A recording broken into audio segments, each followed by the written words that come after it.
तो दोस्तों ये उन लोगों के लिए मैं वीडियो बना रहा हूँ जो बिजनेस करते हैं, खासकर बिजनेस क्लास है और उन्होंने कोई गाड़ी या तो खरीदी है या खरीदने वाले हैं, है ना? तो अक्सर क्या होता है कि उसके इसमें जो हमारे क्लाइंट्स भी हैं, उनका भी ये डाउट रहता है और आपका भी ये डाउट होगा कि मैं गाड़ी खरीद रहा हूँ, इस पे जीएसटी लग रहा है ना? जैसे सपोज़ आपने 30 लाख की गाड़ी ली, अब उसमें 28% जीएसटी आपका लग गया और दूसरे चार्जेस लग गए, ठीक है? अब गाड़ी का बेस प्राइस 30 लाख है, बट जीएसटी और ये सब चार्जेस लगा के वही गाड़ी 50 लाख की पड़ती है। अब इस केस में क्या होगा कि आपको ये ध्यान रखना होगा कि जो जीएसटी का कंपोनेंट है, वो सिर्फ सेक्शन 17(5) में जो 3 कंडीशंस हैं, ये 17(5) जिसकी मैं बात कर रहा हूँ, section 17 sub section 5 of goods and services tax act 2017 के हिसाब से सेक्शन 17 सब सेक्शन 5 क्या कहता है कि अगर आपने गाड़ी जो आप ले रहे हैं वो ट्रांसपोर्टेशन ऑफ सर्विसेज के लिए है, या फिर आप ड्राइविंग स्कूल है आपका, या आप उसको फर्दर सेल करेंगे, ठीक है, या आपकी गाड़ी की जो कैपेसिटी है वो 13 पैसेंजर से ज़्यादा की है ना? 13 लोगों से बैठने की ज़्यादा की है। तो ये कंडीशंस हैं 17 सबसेक्शन 5 में, जो आप अगर फुलफिल करेंगे तो ही आप जो है जीएसटी का क्रेडिट ले सकते हैं, इनपुट टैक्स क्रेडिट।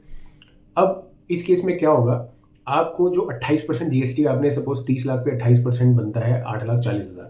तो ये 8,40,000 का जो जीएसटी है, ये आपको सीधा-सीधा क्रेडिट की तरह मिल जाएगा अगर आप इन कंडीशंस में फ़ॉल करते हैं, ठीक है? अब कुछ बिज़नेसमैन हैं या प्रोफ़ेशनल्स हैं या सर्विस प्रोवाइडर्स हैं, अब वो कहेंगे यार मेरे को कैसे क्रेडिट मिलेगा, क्योंकि मेरा ये तो काम है नहीं, मैं ट्रांसपोर्टेशन का काम तो करता नहीं हूँ, या मेरा ड्राइविंग स्कूल तो है नहीं, है ना? या फिर रीसेल के लिए तो ली नहीं है, मैं तो खुद यूज़ करने के लिए लिया और मैं तो बिज़नेस के लिए यूज़ करूँगा इसको। तो आपके लिए क्या प्रोविज़न होता है, आप इस एंटायर अमाउंट को इंक्लूडिंग जीएसटी का जो अमाउंट है, पूरे अमाउंट पे आप डेप्रिसिएशन क्लेम कर सकते हो, क्योंकि ये आपकी कॉस्ट में ऐड हो गया, है ना? अब जैसे 50 लाख रुपीज़ की गाड़ी है, ठीक है? तो जो सिनेरियो 1 था जो मैंने बताया, उसमें आप 8,40,000 का जीएसटी क्रेडिट वैसे ही ले लेंगे, है ना?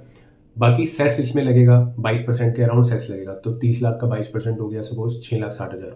उसका क्रेडिट नहीं मिलेगा, ये किसी भी सिनेरियो में नहीं मिलेगा, ठीक है? 28% का क्रेडिट मिल जाएगा आपको। लेकिन आप अगर बिज़नेस आपका जो मैंने बताया, इनके अलावा नहीं है, जो मैंने 4 कंडीशंस बताई, आप प्रोफ़ेशनल हैं, आप सर्विस प्रोवाइडर हैं, तो आपका ये 28% का जो अमाउंट है, ये आपकी कॉस्ट में ऐड हो जाएगा, ठीक है? तो अब आपकी जो कॉस्ट है, मान लीजिए 50 लाख रुपीज़ की गाड़ी थी और उस पे डेप्रिसिएशन लगेगा इनकम टैक्स एक्ट में पूरा, ठीक है? तो आप क्या कर सकते हैं, आप डेप्रिसिएशन पूरे अमाउंट पे क्लेम कर सकते हैं। जबकि जो जीएसटी का क्रेडिट लेगा, वो जीएसटी का अमाउंट हटा के जो बैलेंस अमाउंट बचा है, उस पे डेप्रिसिएशन क्लेम कर सकता है ना? जो दूसरा वाला बिज़नेसेस है। तो दोनों ही केस में बेनिफिट तो है, ठीक है? अगर बिज़नेस पर्पज़ के लिए ले रहे हैं, तो आप डेप्रिसिएशन क्लेम कर सकते हैं। बट पॉइंट यहाँ पे जो है मेन, वो ये नोट करने वाला है कि आप क्रेडिट किस हिसाब से ले रहे हैं। अगर आप क्रेडिट ले रहे हैं और आपका बिज़नेस इस चीज़ का नहीं है, तो वो गलत है, वो डिसअलाउड है। तो वो आप ना करें, क्रेडिट ना लें, डेप्रिसिएशन की तरह क्लेम करें जो जीएसटी का अमाउंट है, तो तब भी आपको उसमें कोई नुकसान नहीं है, उसमें आपका बेनिफिट ही है, राइट? अब इसकी कैलकुलेशन अगर मैं आपको बताऊँ तो सिंपल-सिंपल आप ऐसा समझिए कि 50 लाख की गाड़ी है, उसमें 660 और 840 का लगभग 50% उसमें जीएसटी प्लस सेस लग गया, ठीक है? तो 30 लाख का 50% 15 लाख हो गया, राइट? अब 15 लाख जो लगा, 5 लाख के मान लीजिए और चार्जेस हैं गाड़ी के, रजिस्ट्रेशन फी है वगैरह जो भी सब मिला के। तो जो डेप्रिसिएशन लगेगा, वो अप्रॉक्सिमेटली जो आपकी कॉस्ट ऑफ एक्विजिशन है, जो 45 लाख है, उसके ऊपर लग जाएगा। जबकि अगर आपने क्रेडिट लिया होगा, तो आपका लगभग 45 में से अगर 840 आप माइनस कर लें, तो 36,60,000 जो अमाउंट है, उस पे लग जाएगा। अब इसकी ना जो मैं कैलकुलेशन बता रहा हूँ, ये एग्ज़ैक्ट कैलकुलेशन नहीं है, मैं कॉन्सेप्ट बता रहा हूँ आपको, है ना? एग्ज़ैक्ट कैलकुलेशन अगर आपको करनी है, आप गाड़ी खरीद रहे हैं, तो आप अपने चार्टर्ड अकाउंटेंट से कंसल्ट कर सकते हैं या आप मेरे से भी कंसल्ट कर सकते हैं। तो मैं आपको बेटर उसमें गाइड कर पाऊँगा। बट कॉन्सेप्चुअली मैं आपको बता रहा हूँ कि जब आप गाड़ी लेते हैं, तो ये पॉइंट आप ध्यान में रखें, क्रेडिट कब मिलता है और क्रेडिट कब नहीं मिलता। अगर क्रेडिट नहीं मिलता, तो भी उसका क्या बेनिफिट है ना? डेप्रिसिएशन तो मिलता ही है ना आपको।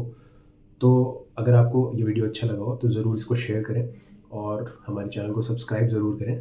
Thank you again from CMI Codera and team Legal सुविधा।